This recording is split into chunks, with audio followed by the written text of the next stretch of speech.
Hello and welcome to Obliterate the Construct. Just a heads up, this is part one of a two-part interview, so make sure to check out the second part once that is out. Please hit those subscribe and like buttons on YouTube. We're still a new show and need your help working that algorithm to help us get in front of a wider audience. And turn on alerts or notifications to keep up with our current releases. If you're listening on other platforms, your ratings go a long way to helping us expand our reach there as well. We also love receiving your comments and questions on these platforms or on our socials, so please send those our way. If you'd like to support this independent show financially and join the community that we're developing, please sign up on our Patreon, where we have a $5 per month supporter tier as well as a free option. At the link in the description and follow us on our socials. Thanks for listening and enjoy. I've had meditations where some NHI have come to me and spoken to me about wanting us to come back to a place of love and light, but knowing that they are watching and they are here to help assist if we want it. There are also bad actors out there. The universe has to provide a balance, as above, so below. Even though they know technically our outcome, because past, present, future exist as one, time is not linear. So they know eventually one day, in some timelines, I don't know, because there's infinite amount of timelines, that there will be Earth going back to where we should, in the place of love and light. The wider sentiment around disclosure, it's primarily something that's happening on a personal level, an interpersonal level, and more democratized level. But there's still a role for the more perhaps centralized effort taking place. And I don't think it's that centralized. There's varying factions. What should victory look like, in your opinion, for there to be a more unified approach? That I think people need to agree on what victory is, and who are they fighting for? Are they fighting for their team or for Americans or for humanity? What should the unified message and mission be? I like this question. Truth? I mean, overall, this is a global humanitarian issue. What is on the other side of this? It would be a global coming together, harmony, and realizing that there's more out there than just war and money and hate.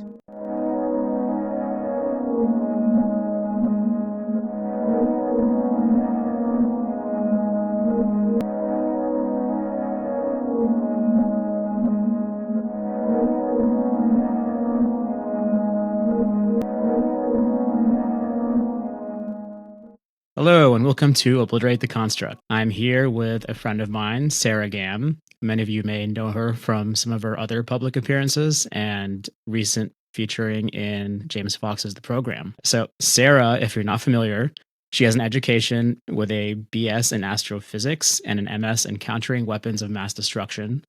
Most of her career has been in the intelligence community, focused on satellite imagery, analysis, and as an image scientist. She has worked at ODNI-National Counterproliferation and Biosecurity Center, where she was a nuclear counterproliferation strategist, led an U campaign initiative, and briefed senior leaders in the US government and a POTUS advisor. While Sarah worked at the National Geospatial-Intelligence Agency, the NGA, she supported the US Army Corps of Engineers, USACE, on the Mosul Dam Task Force in Iraq. From her involvement with the task force, Sarah helped save over 1 million lives that would have been impacted from the dam breaching and helped create a new imaging technique at NGA. While at NGA, she also supported the UAP task force, which is where most of you may know her from.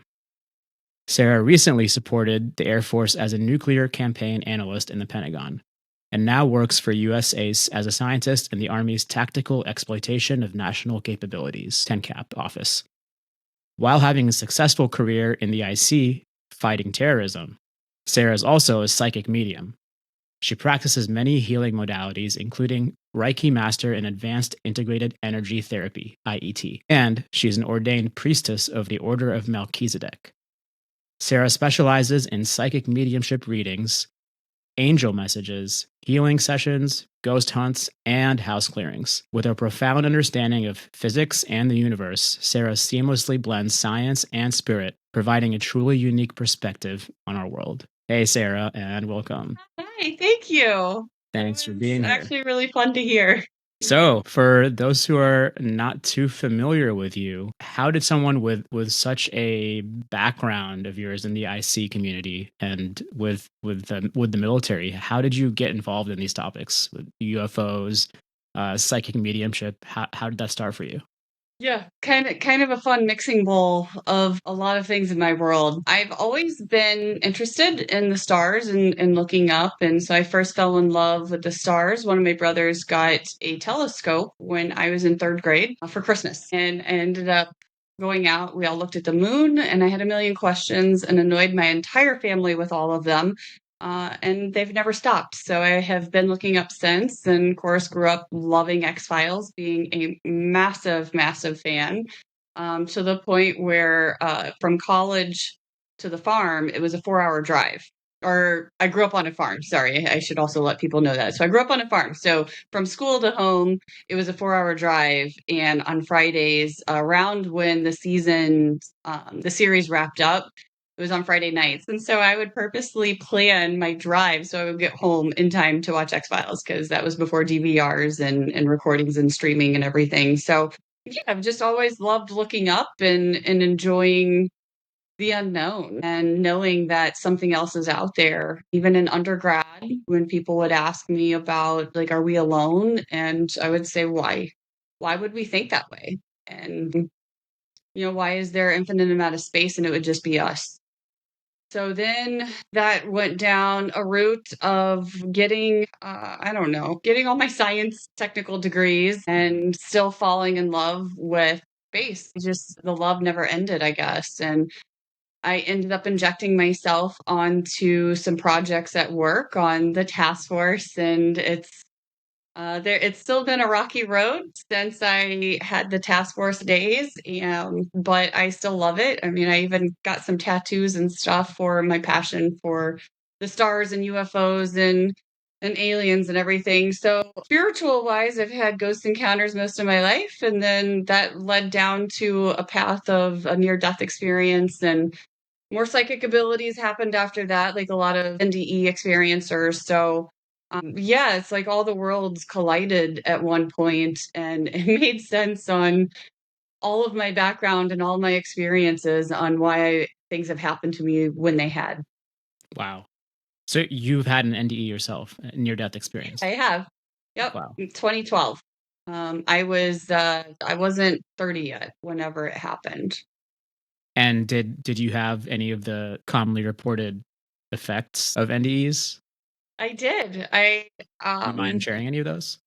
Yeah, I always knew that I stopped breathing first because I heard the nurse say that. And then after I heard her say she's not breathing. So, sorry, I should start at the beginning. It was for a septoplasty. I had a bad deviated septum. Surgery went well, recovery room did not. And when I first wake up, I asked to go back to sleep, and so I went back to sleep, and the nurse said, I'll wake you back up in a little bit. And then I heard her say, she's not breathing. And I said, who's not? Like, I pray somebody's okay. And I was praying for myself. So the next thing I knew, I actually saw blackness and like had a whole, experience visiting with loved ones. Eventually, God or source or whoever you might believe in told me I had to leave and it wasn't my time. And I'm like, my time where? Where am I going? This is great. So I argued. My family teamed up against me as well. So obviously, I ended up getting the boot. But after that experience, I was able to start having more psychic visions that happened versus I was having paranormal and vivid dreams and more ghosty type things happening. And then after that, I started having more psychic abilities. Wow. And so at that point, did you decide that you wanted to pursue the psychic route, and did you do any formal training? That chose me. That was an event in life. I had no idea what was going on, because I had loved ones that were my own family members or somebody who was like a dad figure in my life. They would come to me in dreams, but I knew they weren't a normal dreams. They were so vivid, just like you and I are talking here, or like how my cat was in my lap. It was very vivid and like a core memory. But after I'm trying to think, probably 5 or 6 years after my near death experience, we'll go with 6 because I think it was on the later of 6. Um, I one of my friends who we hadn't talked about passed away relatives, his grandma came to me and I knew everything about her. I knew she was on the dad's side of the family. I knew like what perfume she liked because I could tell him what she smelled like, and I knew she didn't speak English, and it was a whole list of things that freaked me out very badly, like understatement of being freaked out. So I finally talked to him about it. Conversation did not go well because he thought I was, using like spies or something to get dirt on him, and I'm like, no, this is happening to me, don't get upset at me. And so after that, I found a psychic medium and made an appointment with her, and I always enjoy telling this part of the story because it's like my worlds truly collided at one time. So I briefed the director of NSA, the Dernza. He was a 4-star general, and I briefed him and left the briefing to go to my psychic medium appointment.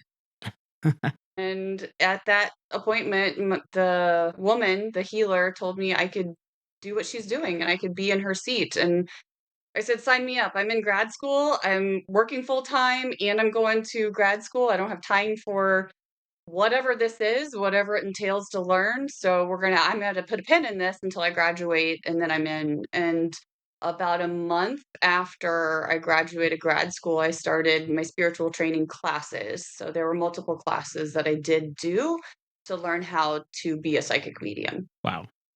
Wow. And I mean, how was something like that? Like, how did you integrate that with your professional life and your career and your scientific background and expertise?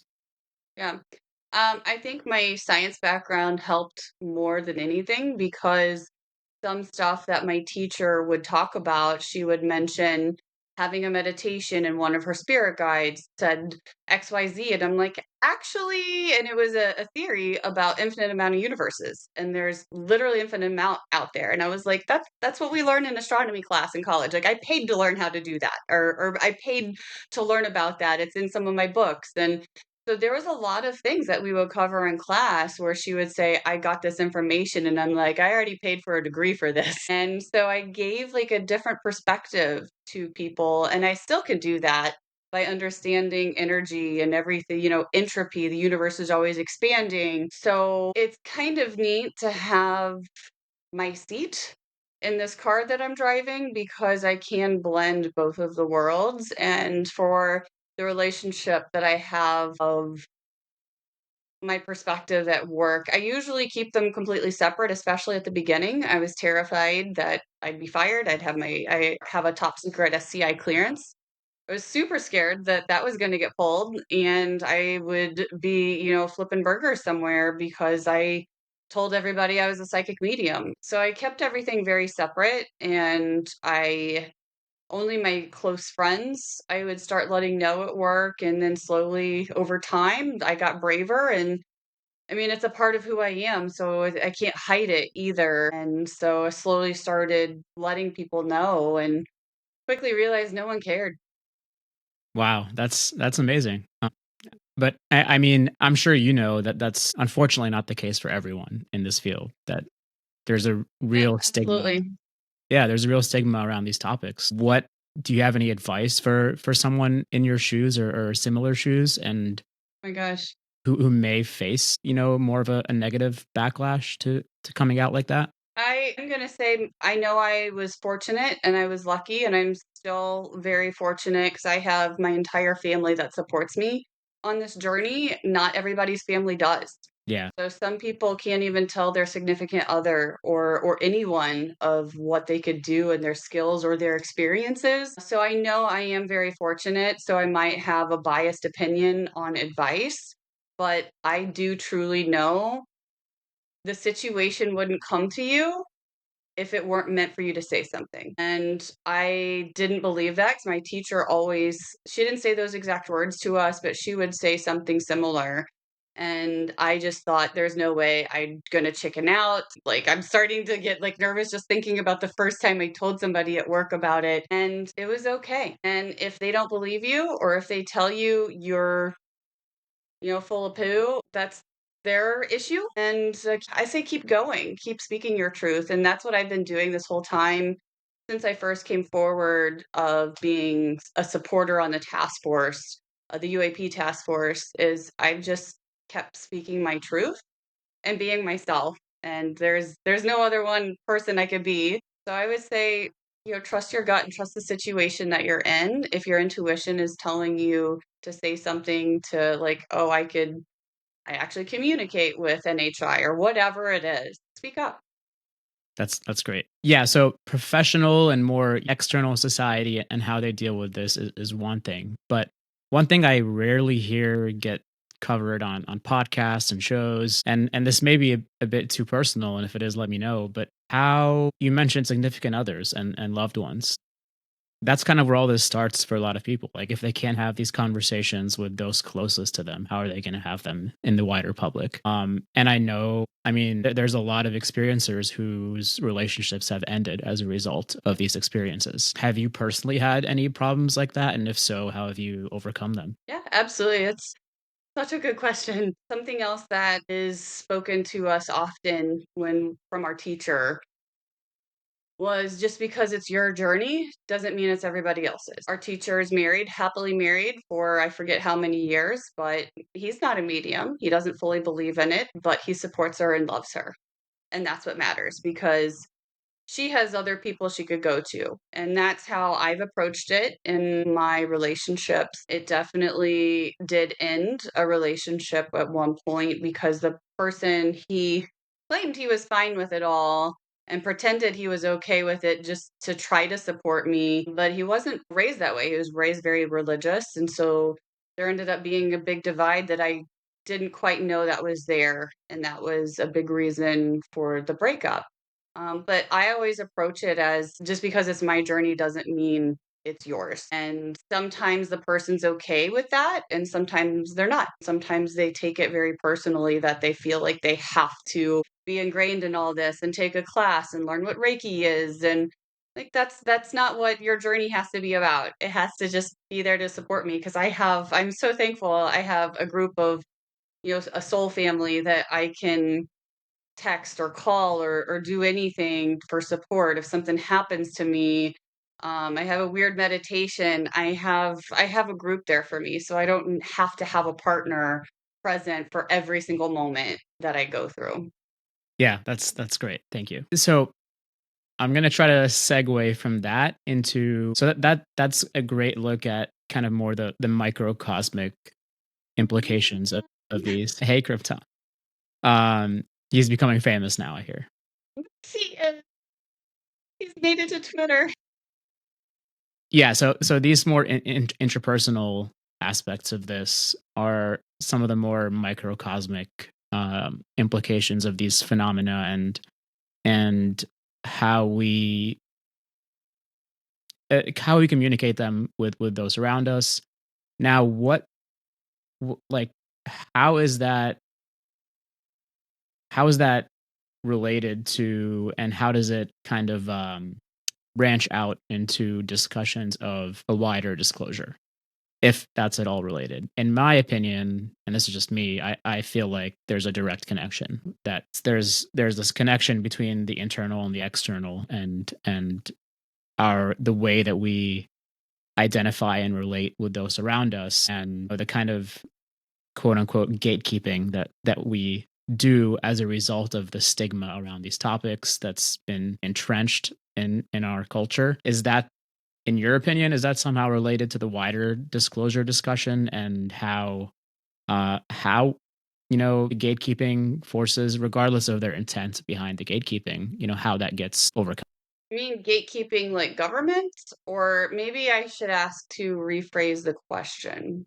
Yeah, so there's like the more nefarious gatekeepers who have held on to these secrets and employed various disinformation techniques to continue and further the cover up of the UFO topic, and perhaps something more related to human potential like psychic abilities, and that has included stigmatization, disinformation, and a general cover up. What the disclosure movement is trying to do is to uncover all this and to create a new understanding, a new dialogue among the public around these topics to be able to talk about this. And these have been, in the past, we hadn't been able to talk about it in the wider community. So I see a connection between like the conversations that I feel like I'm able to have with my family or my friends or my loved ones. I see a direct connection between that and between what's happening in the macrocosm around this entire topic. Do Mhm. you see that? And if so, like, how does that play into the way we approach disclosure? Um, I think I am going to approach it from like the spiritual side and disclosure, everything happening at one time. Is that okay? Sure. Yeah. So, I mean, everything happens for a reason, right? And when I came forward and was doxxed, and I wasn't planning on announcing about being a psychic medium at first because of the stigma for mediums and for psychics and everything that it is. We've come so far in the UAP disclosure realm and the UAP space as a whole to where now it's a common thing to be talking about UFOs and UAPs in your house. But it's not so common to talk about psychics. It's still a little, I call it the Miss Cleo. So, back in the 90s, she had her commercial and call Miss Cleo now. So that's still really a lot of the stigma behind psychics. It's not a serious thing anymore, or it's not about nature. It's, witches, saying witch, people still will have like burn at the stake, mentality type thing. So, but when I first came forward, I was received well. I was shocked. I can't deny who I am and what runs through my veins. I am very proud of my upbringing. I'm proud of who I am. I can't control this either. I don't know how to turn it off. It's been a part of me my whole life and has just exponentially grown. So, everything happens for a reason. So I'm telling this story because when I was first announced as being a psychic medium, and then also being on News Nation on the interview with Ross Coulthart and talking about it and talking about contact with NHI and stuff. I can't tell you how many messages I've received from people of being experiencers. Some of them are just simple, thanks for letting me know I'm not alone. So I think the more we talk about it, the more married the topic people are going to realize this is. So this is, I swear I'm going somewhere with this. Um, so for like the disclosure aspect, it's not going to be, deep state. It's not going to be the government that finally releases this. It's going to be public first, right? The public. It's us talking about this. It's letting people be aware, and then maybe contact isn't going to be as scary. It's not going to be like it is in the movies where Independence Day happens. And so all of this talk over the past, like, I don't even know how long it's been, like 6 months since really people started coming forward, but also since 2017 when the news article came out that we've been making progress. But for the psionics and the psychic side, I feel like it's a big tornado and kind of a party happening on the inside right now, seeing where the dust will settle. Thank you. Yes, party is a good way of putting it because some some Something. of some of that party does leak out in different ways into the public sphere, and I've noticed trying to gauge the wider sentiment around disclosure. Generally, it's hard for people. I feel like for most people involved in this and interested in it, it's hard to have the nuance and the more complex take on it that you just put forth. That it is both, it's primarily something that's happening on a personal level, an interpersonal level, and more democratized level, but there's still a role for the more perhaps centralized effort taking place. And I don't think it's that centralized. There's clearly varying factions. What do you say to people who, get super frustrated with the seeming stagnancy of the disclosure movement and the, one step forward, two steps back that seems to always happen every year? What do you say to that, and how should they approach this conceptually? Um, I want to first say we're all exhausted with it too. Like this dance is, the music seems to not be ending. I would love for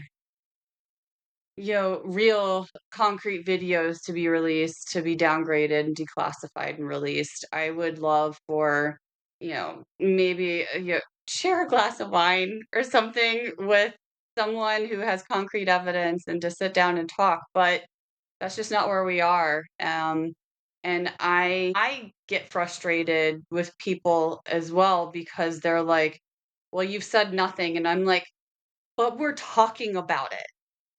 That's huge. Like, just talking about it is massive. 10 years ago, that wouldn't have happened. I think just by discussing how frustrated we are is progress because that will still lead to something one day, to hopefully what we're ready. So the stigma is decreasing exponentially right now. I get frustrated that we need more better quality data, and we also need, the government to not classify so much of it.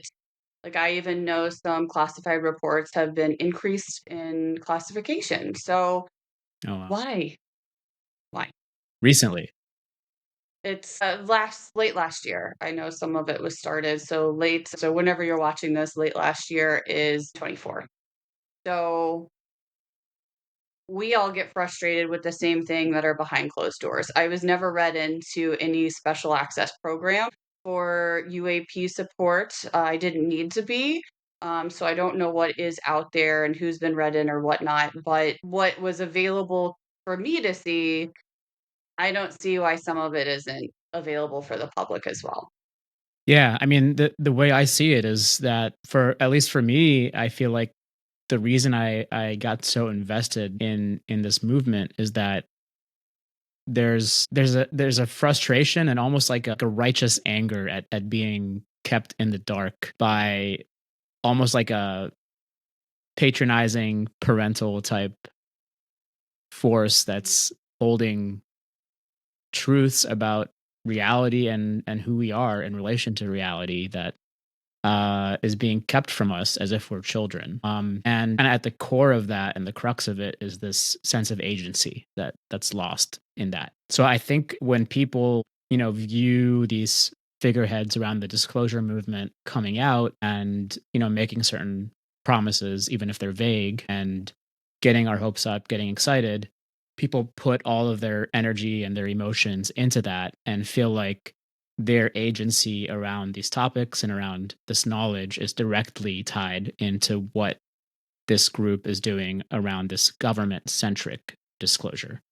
But as you were saying earlier, it's so much more than that. And you do have agency in this movement. I'm just for those who get super frustrated, like how do they center that more personal agency around this? And how can they take actions or shift perspectives from their positions in a way that helps move the conversation forward around these topics, in your opinion? Even with the frustration, there still is movement forward. That still, everything is energy, and the frustration still has energy behind it and still a little bit of gusto. We're all frustrated. I mean, even, behind the brick wall of a classified environment, we still wanted more sensors put on jets, on carriers. We wanted more sensors on things, but money is a factor. So you need money and you need testing, and nothing happens quickly in the government. So we're all frustrated too from all perspectives. And what is even more frustrating is when some people are coming forward as true whistleblowers, which I am not, but you have a true whistleblower coming forward risking, y'all have no idea how much is being risked by talking publicly about this. And they're risking their families, and so much is on the line. And then to get told that they're lying and it's a fake video, or that egg is just an egg and it's not a real aircraft, a spaceship, and it's really disheartening. So I think that the stigma has gone down, but the public nastiness has gone up. And it is so sad to see that some things that are truly in front of them now, they choose anger and disgust instead of keeping an open mind. Yeah. And what would you say to those people who, maybe they're not attacking these whistleblowers, and they think they're credible, but they view all of this as happening within the confines of the national security state because these whistleblowers, as of yet, the credible ones, have not broken, their oaths or their NDAs or risked their clearances, at least not directly. What do you say to those people that worry that this is too managed in that way, and as a result, maybe not having the same intent towards the wider disclosure that some of us want? Yeah. I mean, we want all that too. I wish I didn't have the chains around my neck and my wrist of having a clearance so I could let people know exactly what I've seen and where I've seen things, but that's not the world that I live in. I just can't. I'm not risking it, and I do love my job. I love, helping protect the country and allies. I love being involved with what I am, and it's very rewarding. So I know others wouldn't want to risk and put other people, like, the warfighter, in harm's way as well. So yeah, it's sad when people are like, "Oh, it's the classified excuse." Like, "Oh, she says she's seen it, but it's classified," and so they discount it immediately. But there's power behind those words. So even though I can't say exactly, a location or something that I've seen, so I'm trying to keep this personal, to not speak for other people, but there's still power behind words saying that I've seen it. Yeah, I can't disclose it. I can't take my cell phone in at work and take a picture of my screen. So illegal and many of those things, but everybody's frustrated. Every single person. Me, you, a person that's read into a SAP program that also has more chains around their neck and wrists and feet that they can't say something, but they know the truth is being spoken about. So everybody is frustrated right now.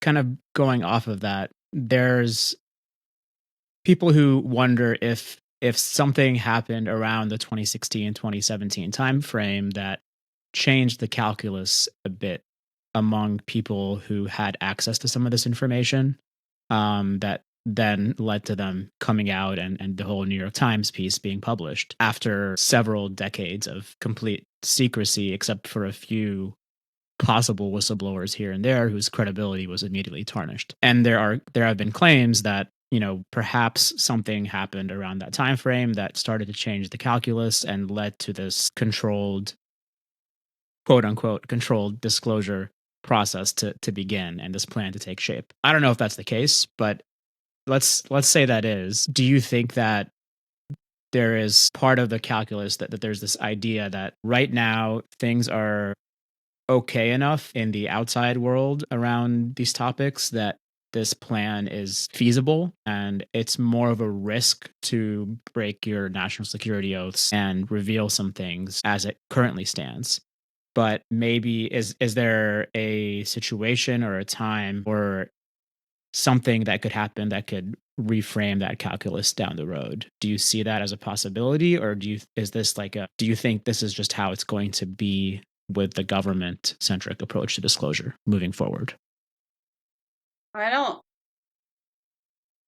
I guess I don't view it the same as what you just described. I don't view it as two paths because everything's happening simultaneously. So I'm a believer. Sarah Gamm's opinion is that public is going to disclose before government does, and government will have to backtrack and say, whoopsie daisy. Yeah, just kidding. This is a thing. So I don't think of it as one versus the other, because us talking about this in the public right now is huge. And we're also making progress. Our discussion could potentially help somebody else maybe come forward or understand that, the spiritual side of things is the same dimension as where some of these aircraft might be coming from. Or if that didn't make sense. Um, yeah, it's hard. I don't think of it as two separate buckets. I think it's all the same thing. And I that totally agree. the public is going to outpace the government, which I think it already is actually, because I mean, News Nation, Ross has been doing phenomenal job bringing a lot of data and science and people forward. Um, Yeah. Yeah, sorry, my question was kind of rambling, so perhaps it didn't come across right. I totally agree with what you're saying. What I meant was, you see, there are theories that there was a sense of urgency around some sort of intelligence around this topic that compelled the disclosure movement within the government to start happening in the ways that it did around the 2016-2017 timeframe. I don't know. I'm going to interrupt you. I don't know what urgency you're talking about, so I don't know. Okay. Well, let's say I don't either. I'm just saying that's just like a theory that's out there. So hypothetically, like from someone who has a national security background, if that were the case, hypothetically, could there be something that could change the calculus with those who are currently pursuing the path of disclosure within the government or former government officials without breaking their national security oaths because they see more of a risk in breaking their oaths to national security or to the warfighter rather than continuing their current path? Could there be something that could happen that could change that calculus to the point where the the more just approach for national security and for individual security is actually to break that oath because of the confines that they're currently in? Well, it's not just an oath. Like, we don't just put our hand, on our heart and, swear to God. It's a lifetime commitment. So even when I was a government employee and left a few years ago, even though that oath is technically now void, I still signed NDAs for my clearance. So until the day I die, if I disclose something, I could still be put in jail. So it's not necessarily an oath, but your life is signed away. So now that I am a government federal employee again, I did take the oath another time. And so my oath is active once again. But my NDAs for even all the SAPs, special access programs that I've been read into over the years, and now I'm not, I still have to protect that knowledge and that data. And that will always be a part of me until the day I die. It's not, like some classified documents you could get declassified after X amount of years, like 25 years. It's not like that in this brain. This is a for life situation. So if I want to, I'll use your words to break the oath, I will still go to jail. Mm, Yeah. yeah, makes sense. Um, okay, so earlier you mentioned that you believe that the more individual approach to disclosure is going to be the thing that takes the lead and gets this done and force the government to kind of backtrack on things. And you mentioned the media's role in that currently. Do you see that as the primary way this happens, or do you see other things kind of percolating in the more private sphere? I think the media is starting to reach an international way. So I think international countries that might be a little bit lower part on communication on UAP are starting to wake up and be like, actually, we've had a lot of activity, and why isn't our government doing something? I believe a lot of those type of countries that want to be involved but aren't yet, they're waiting for the U.S. And so it's going to be a copy and paste on how the U.S. responds and how the U.S. leads, because we really are the ones that are talking about this now. Well, talking about it most publicly. Um, And sorry, are you so talking I know. about like state level when you're referring Yeah, to other well, I'm talking countries? like UAP Ireland. So UAP Ireland, smaller country, but they still are trying to be involved, and they are amazing people. Giving a little hat tip to them right now. Can you Folks in explain the for those who UK. don't know what that is? Can you explain a bit what that Oh, is? but UAP Ireland does have a website out there, so there are a couple of things underway with them right now. I did not let them know I was going to be on here today right now, so they're going to be surprised. But they're trying to be a part of the UAP and the disclosure and working.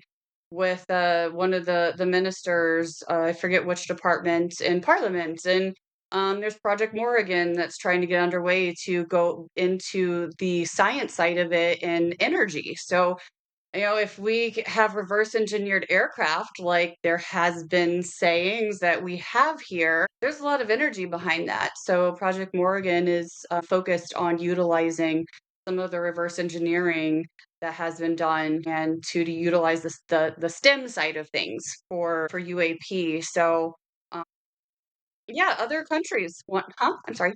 These are independent efforts. Yeah, just a handful of people. But yeah, there's other countries that are out there. And I know the UK is also trying to up the game, but still kind of a stigma around it all. Do you know of any efforts that are taking place more on the ground in other countries with on a more grassroots level like that beyond Western Europe? Not that I know. I'm trying to go through like my Rolodex and stuff of what I know and what I've heard people tell me. So I try to speak from firsthand knowledge. I don't want to speak for other people and what I've heard through the grapevine or anything like that. I grew up in a small town where gossip was queen. No, I'm gonna say not. It's mostly Ireland and UK people that I have been talking with. Okay. Beyond the media, do you see a beyond the media and these types of efforts? The other, I mean, we're both experiencers. You obviously censor a lot of this in your practice. Where does that fit into these conversations? That's something that some people argue often gets left behind or maybe viewed as secondary or tertiary to how you bring in wider segments of the public to this topic. Do you agree with that? And if not, how can those conversations be empowered in this more democratized disclosure effort? I feel like I usually segregate most of my experiences that I have in like my spiritual practice and meditations from experiences like seeing brown mountain lights in North Carolina or seeing orbs in the sky when I was in Egypt. So I usually segregate them. I've never really realized that until this moment while I'm talking that I've done that. So I think that's probably because of the whole woo woo aspect of things, of people calling you crazy. And I also know as a spiritual practitioner, we, even my other friends that are psychic mediums, we would have the same experience, but see something differently. So even though I might say, I saw this in front of us, they'll be like, well, that was actually green to me and not purple or something like that. So I also take it into account of other people's perspectives and their view and their teachings and their practice. So like as a medium, I might say I don't know, there's 8 entities in the house, and another medium might say there's 5. Well, I'm not discounting what they said. Like maybe they're seeing 5 extra or 5 different or not the 3 that I saw. So I think I kind of segregate what I experience in meditations because every practitioner is different. And that's funny that I came to this realization right now. But I think it is important to still talk about it because beings do come talk to us while we're in meditation, while we're dreaming, while we're astral traveling. And I should probably not do that anymore and stop segregating myself. That's an important point, and that's something that I've tried to become more cognizant of and self-aware of through various courses and research I'm doing that centers this notion of non-duality and how in the West we love to separate things and classify things, especially when it comes to the physical and the non-physical or the psychical and the material. Totally agree. And I mean, do you think that this topic is like a sort of initiatory phenomenon happening on a larger scale that is meant to help us evolve into a new understanding of reality that is more non-binary and non-dual? I think it is. There is talk, people have spoken for decades. Dolores Cannon's talked about the awakening that's happening, Age of Aquarius, and we are in it. As a medium, I haven't been practicing for many years, but in the few years that I have, when did I? went through my training. I'm trying to think. I think 2020 was technically when I graduated, even though it wasn't a graduation, but it's easy to put that in a bucket and and to explain it. So, throughout all my classes and stuff since 2018, 2019, just the people that I've talked to are so much more open to the spiritual side of things. So those type of folks are also fully aware, like, oh yeah, I'm not surprised that aliens are also a part of, meditations and spiritual stuff. So this awakening that's happening is global. And I do think that what's out there is trying to get us in a place back of love and light and trying to help raise Earth back to where it was once. I mean, Earth has had what, 5 reboots or something over its history. And being in Egypt, learning that we really know nothing, and how did we forget how much we knew? And there are hieroglyphs on the walls of blue entities and reptilians and ape people and black entities that came from space and I mean, how did we forget all of this? And there's hieroglyphs of levitation, of literally levitating entire temples and the blocks in place, the 50 plus ton granite blocks in place, and then they're being levitated.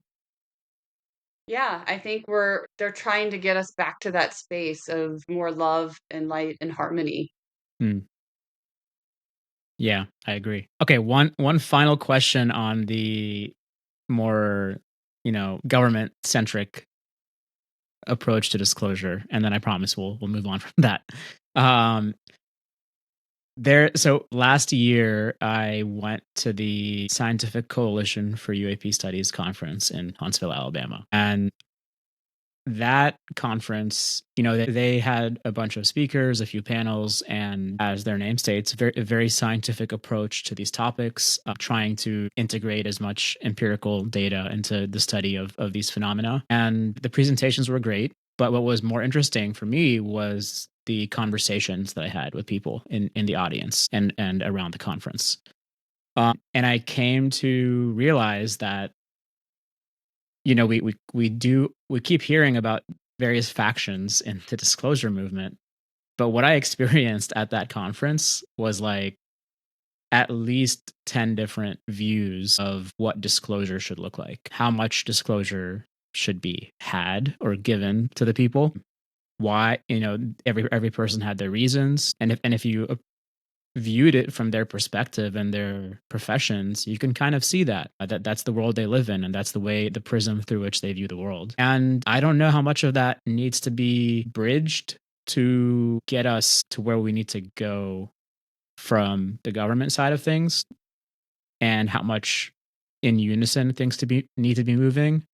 Have you, with your proximity to certain figures in on the government side of things, do you see the same infighting going on? And if so, what would you say to these groups? Yeah, I like the different perspectives, what you talked about, because that is so true. And I get so exhausted with the perspective of disclosure to the point where I don't even like using the word sometimes anymore because it feels icky or tainted now and isn't the same as it, first was, right? Because now it's just so negative. Yeah, and there is a divide behind the scenes, and that's also exhausting, and it is very disheartening. It's really, really sad how much judgment and I'll call it even bickering happens behind all of the closed doors that people should be trusting each other. We're all risking a lot talking about this openly and with each other behind the closed doors. So this divide that is happening, oh, well, now I believe this person over that person, so I'm switching teams. Like there are no teams, we're on the same planet. Like I don't understand this team situation and why somebody's turning against another person and like how like I can't keep up with it. And so I kind of just tune it off and still try to stay in, I guess, my lane, or, focus on the bigger picture of what's happening right now globally instead of what's just arguments happening within the US government about it and behind some of the doors. So I'm gonna tell people, like, stop it. We are all literally one team, and I hope that, maybe people are going to be upset by me saying this all the time, but we really are sharing this planet together. And I hope we're not on the brink of exploding it. But yeah, this is a global issue. This isn't just a US thing that we're doing here. Thank you. And when you say, we're all one team, with teamwork, usually it takes having the same mission and having the same end goal, whether it's a victory. What should victory look like, in your opinion, for there to be a more unified approach? That I think people need to agree I on like what that. victory is and who are they fighting for? You know, are they fighting for their team or for Yeah. Americans or for humanity? Like, what should the Yeah. unified message and mission be?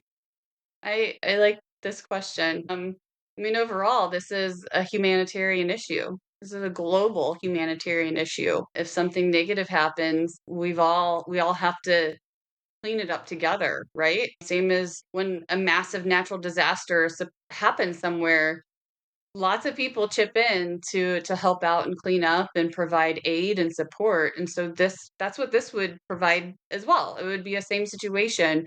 Um, I think right now, at this point, for a goal would be truth.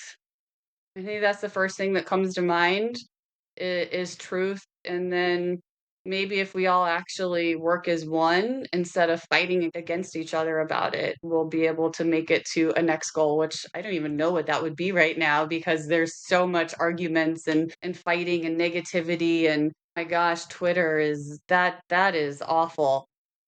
So I don't know what the next step would be, but I think my first step would be, yeah, getting people on the same page, which I know likely won't happen because we all have different opinions, which I want. We want skepticism, we want a divide, but we still want that divide to be in an open way. And we need skepticism, but we still need open-minded skepticism. So, or respecting somebody else's opinion instead of telling them because you support that person, therefore I'm not going to support you. Like, there's no reason for that. I don't know. I'm sorry. I guess just I'll stick with truth. We'll start with truth and then come back to me when we've gotten there and I'll figure out number 2. Okay, thank you. What do you think is on the other side of this truth? What without getting into the next goal, like what do you think are the benefits of disclosure for I for mean for the the world benefits and would for be, humanity? yeah, it would be a global um coming together, I think. And knowing we are all truly going through this together, just kind of like COVID, whenever the shutdown happened, that was a global event. We all were going through literally the same thing together.